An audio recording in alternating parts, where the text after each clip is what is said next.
Yes. Nagkaya. Oh, ano experience mo? Kinabahan ka? Nagpundo ka ba ka? Nagano ka? Ano to? Kinapos si makina. Tapos sinarog mo ganun eh. Inanaw ko. Binumbahan ko ba? Aray, niya ako eh. Kung may karga talaga, hindi magkatukat. Iyo.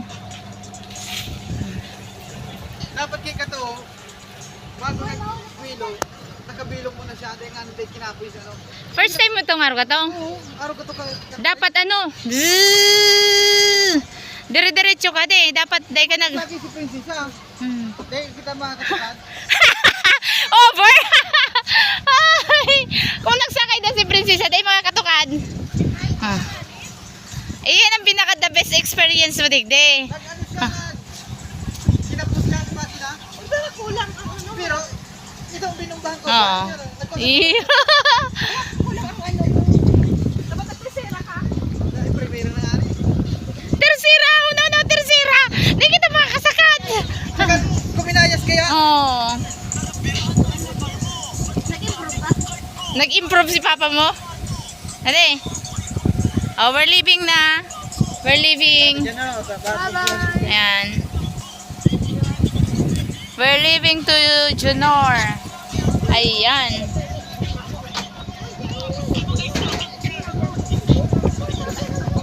Dali, may dadaanan pa tayo. Doon tayo. Punta tayo sa I Love Siruma. Opo nang maayos ha. Mami, dito Oh. lang. Saan? Sabi daw, dumanda kita sa Roma. Oo. Bede mag-ano sa magsandal. Magsandal. Joke lang, eh. Hindi joke. Yun na dadalhin. Sige na. Harap mo ka. Uy, matuwal ka mo. Upo. Kumapit na maayos. Ay, tamaw ka.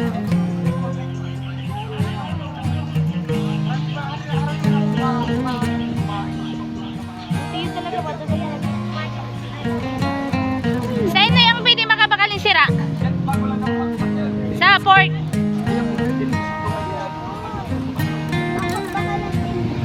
Upo, ayos.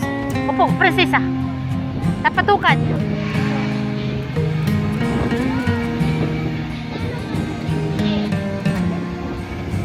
Ayan, sa mga oras na yan, mga ka-diary, ayan, palabas na tayo ng Junor at pauwi na tayo ng Tinambak, ayan.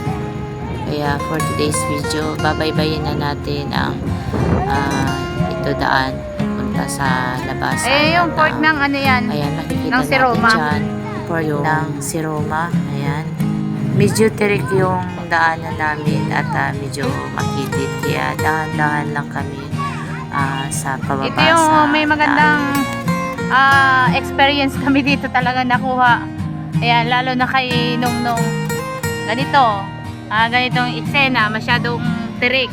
Pababa at saka pataas.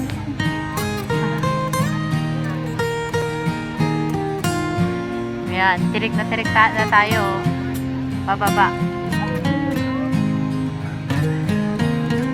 Magbusina ka dong!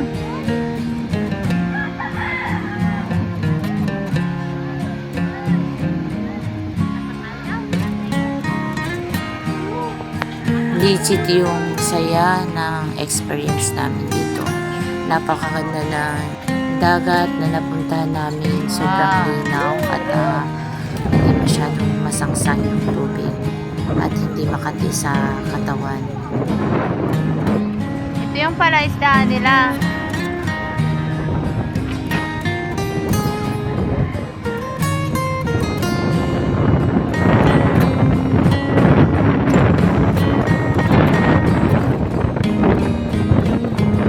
Ayan. May sirap po Kuya Digde. Ayo. Kung makikita nyo, ito yung port ng Siroma.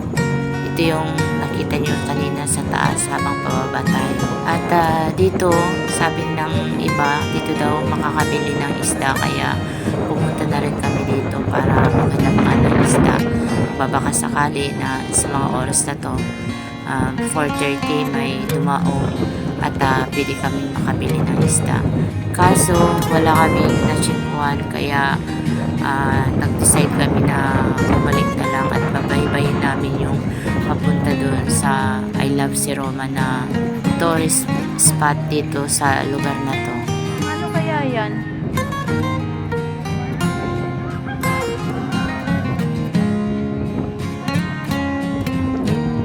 Ano yan?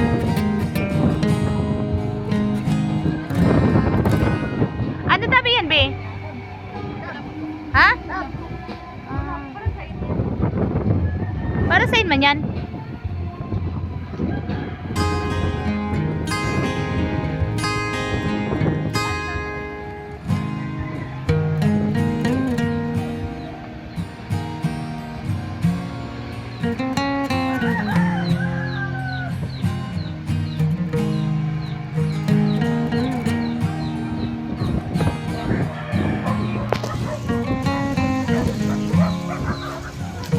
May sira ka mo, te.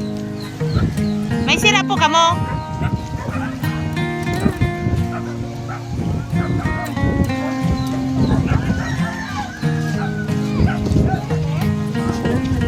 Iyan baga, oh. Salmon.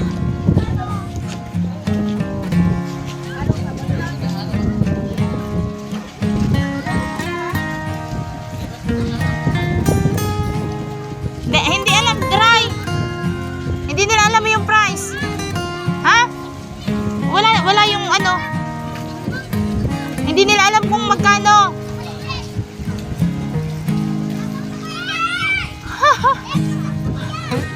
Oh, wala. Demi ninda arang kung gura, no? May isipusing ninda.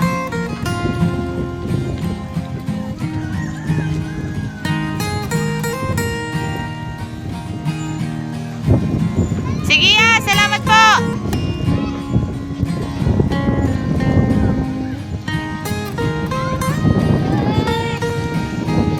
At ayan na nga, kagagaling lang namin doon sa bintahan ng mga isda kasi hindi tayo nakabili at wala daw yung kanila yung pusing at hindi nga nila alam yung presyo, kaya tuloy-tuloy na kami at Ano kaya yan? punta na kami doon sa pupuntahan talaga namin, yung last destination namin bago kami umuwi. Dito nga pala sa Si Roma, napuna lang namin at gusto namin makita talaga yung pinaka-proper talaga ng Si Roma nito, pero parang ang lawak, watak-watak yung tahanan ng mga tao, kaya hindi namin alam kung saan talaga yung proper na town dito sa Si Roma. Kaya ito, medyo kakaiba yung mga bahay nila, pero parang ang peaceful dito sa lugar na to. Masarap manahan at masarap balik-balikan, lalo na yung mga memories namin dito sa Junor Beach. Ayan, napakaganda as in. At nakauwi nga kami mga around 6 PM na ng gabi. Ayan. Hanggang dito na lang ang ating diary vlog, at sa mga susunod na aming diary, sana masubaybayan nyo ang aming mga bagong tagpo ng aming pong kwento. Thank you for watching. Hanggang sa muli. Paalam.